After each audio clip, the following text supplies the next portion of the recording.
Story of the time I faked a leg injury just to take the elevator in school. So this was my junior year of high school, and I've always had really bad social anxiety. Every time I would walk through the hallways, I felt like everybody was just staring at me and talking about me. Which I'm not even gonna lie, most of the time they were looking and talking about me. Because for some reason in high school, everybody was just so obsessed with my life. But that's a rant for another video. So one day I was wearing heels in front of my parents and I ended up twisting my ankle or something. And it hurt. So when I told them that it hurt, I wasn't lying, but it was only sore for a day. Shh. And during this time, I had really big drama with a bunch of girls. I don't remember what it was about, probably a boy. So I literally dreaded walking through the hallways because they always would be saying something. So I was like, you know what? Why don't I just tell my parents to take me to the doctor? So I skip school the next day, go to the doctor, get a doctor's note saying that I can't walk down the stairs and that I need to use the elevator and leave class 5 minutes early. So yeah, if you need to avoid people, just fake a leg injury, go to the doctor, and problem solved. Wow, this is easy. I got you. So I had a customer. Notice I said customer, not client, because she can never come to me again after this. But anyways, I had a customer that came to her appointment with her 4-year-old son. My policy's no kids, but he was pretty calm, so I was like, whatever, I'll still do your nails.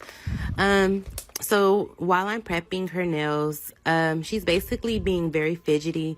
She's looking at her phone every 2 seconds.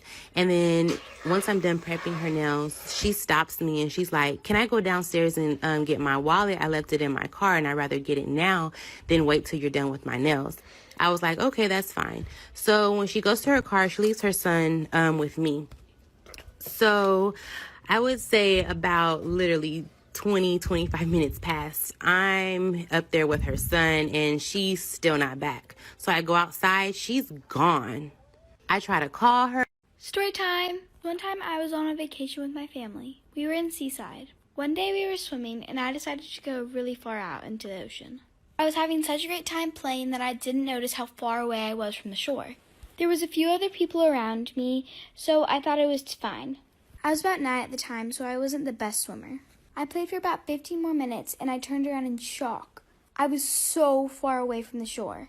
I didn't know what I was going to do. I started swimming back when I heard sirens. I couldn't hear them that well, see lights coming from the beach. The people around me started panicking. I wasn't sure what was happening. I thought maybe someone had drowned. Then I heard someone over a microphone saying, "There's a shark in the water, get out now." For part 2. Storytime. My boyfriend beat up his ex-girlfriend because she tried to kill me. So it was my sophomore year in high school and I had just gotten with this guy who was fresh out of a relationship. And let me tell you a little bit about his ex-girlfriend. So before him and I even started dating, him and his ex-girlfriend were together for 2 years. And guys, this girl was fucking psychotic. Let me give you a quick example. Last year, I had a class with him and her, and the teachers assigned partners for this one project. Well, her boyfriend got paired up with this other girl. And anybody who would even talk to her boyfriend would get jumped by her and 8 of her friends. So his girlfriend starts being buddy-buddy with this girl, and his girlfriend goes, "Oh, do you want to come to the bathroom to hit my dab pen?" So the girl says, yeah, thinking that she's being all nice and shit. So they both go to the bathroom, and they're gone for 25 minutes. So I asked to go to the bathroom because I want to see what's going on. So I walk into the auditorium bathroom, and nobody's really around that bathroom. And this bitch is getting beat the fuck up. For part 2. Okay, part 2. Okay, so like I said, I walk in and this bitch is getting her shit rocked. There were 5 girls in there beating the shit out of her. All of them just look at me, so I walk out and go back to the classroom. And the one girl went to the hospital and the other girl got suspended. So back to present day. So after school that day, I get a ride with him and his friends to his house. Well, as we're all driving to his house, we realize that his ex-girlfriend's car is right behind us. And it's literally her and all of her friends. And at this point, my boyfriend's really fed up with her shit. Because she keeps following me around school, texting me saying she's gonna kill me, saying he got her pregnant, always says that he's been cheating on me with her. But my boyfriend pulls over the car, and at this point, I think it's a trap. I'm like, oh shit, he's gonna let me get beat the fuck up. Well, he tells me to stay in the car. He gets out and walks over to her driver's door and tells her to get out of the car. So her and all her friends get out, and one of her friends starts punching him. While he's distracted with that, his ex runs over to the car, opens the door, and pulls out a fucking knife. For part 3. Okay, part 3. She fucking has a knife up to my neck, screaming at me. And I'm staying quiet as fuck because I do not want to get my throat slit by this bitch. So all I see is my boyfriend rip this bitch out of the car and start stomping her in the fucking ground. And whenever he went and ripped her out of the car, the knife like slashed my leg open, so there's fucking blood everywhere. And we're like at the beginning of his cul-de-sac, so all the fucking neighbors are outside watching him stomp this bitch into the ground. And then one of her friends comes around the other side of the car, grabs me by my hair, rips me out of the car, starts beating the shit out of me. So then one of his friends starts beating up that bitch too. So obviously the cops were called. My boyfriend went to jail.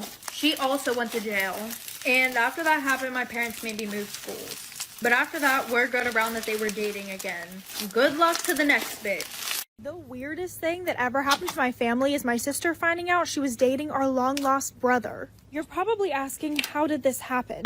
So when my sister was about 1, my mom was pregnant with another baby. She ended up birthing my brother, but me being 1 year old really didn't understand. Like, you really can't comprehend that you have a brother at that age. And fairly soon after this, my parents ended up getting a divorce.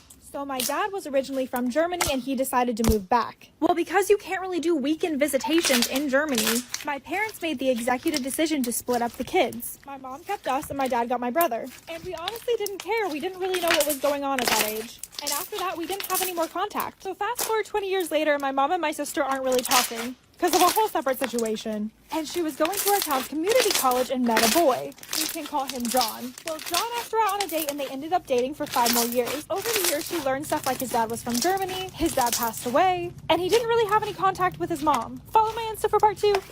Crazy ass story time about how my best friend's parents walked in on me sleeping with my best friend's brothers. And yes, I said brothers. So my freshman year, I became best friends with this girl. And she had 2 older, hot-ass brothers. One was in college, and one was a senior. Well, it was Christmas break, and her older brother from college was home. And my parents let me go with them to Florida for Christmas break. They had a super nice beach house, and I was sharing a room with my best friend. And the boys were sharing a room. And our room was connected because there was a bathroom in the middle. Well, my best friend got super sick the first 3 days of the trip, so she didn't do anything with us. So I was hanging out with the boys all the time. Well, the one night we were on the deck and we started to play Truth or Dare. And one of them asked, would you sleep with us? And I said, yeah. So at around 3 a.m., I snuck into the room and things started to get real nasty. There are kids on this app, so just use your imagination. And things started to get really loud and we woke their parents up, like for part 2. My brother recently moved in with us with his wife and 2 children. My husband and I own a big house on a farm, and with everyone working from home, we thought it would be a good chance to stay together as a family. I have 3 children, my eldest being 18 and my youngest being 13. It was amazing. Everyone got along just great. My sister-in-law and son especially got along together. They would always go running. Everything seemed normal until last month when my sister-in-law and son went on their run, but I was baking and I never saw them make any rounds around the farm, which was weird. I asked about it and they said they decided to hit the road. I thought nothing of it and everything seemed normal. They both have a really good bond. Yesterday I was coming from a friend's house early in the morning and the sun wasn't up yet and it was a little dark, but I felt that the cabin we have at the farm was open and the light was on. I thought maybe one of the employees had forgotten to lock it up, so I went to close the door and switched off the lights and I got closer and I heard something. I took a peek and I saw my son and sister-in-law going at it. I didn't confront them because I was in shock. I still haven't told anyone what I saw and I don't know what to do. Should I confront them? Should I tell my brother? Should I tell my husband? I'm so confused. Due to their close relationship, I feel like this has been going on for a while. After much thought, I decided to tell my husband and proceed from there. My husband lost it. At first, he thought it was a joke, and we talked about the issue and we decided we should first talk to our son before telling my brother. My son confessed to everything and said they started sleeping together last February when he was 17. My son said it started on sister-in-law's birthday party that they attended and they got drunk and slept in the bathroom and have been meeting at hotels ever since and sneaking off at family gatherings. After my son's confession, my husband just lost it and told my son to leave the house and go to our condo in town and he didn't want to see him for the time. When my son was gone, my husband stormed into my brother's room and told him everything. My brother lost it and packed his stuff, took the kids and left. He asked where my son was because he wanted to teach him a lesson. We didn't tell him and he eventually left. My sister-in-law wasn't home when we told him and she hasn't returned since. In all the screaming and shouting, my daughters heard everything and are now devastated that their family might be ruined and they miss their brother and they're afraid my husband won't ever let him in the house again.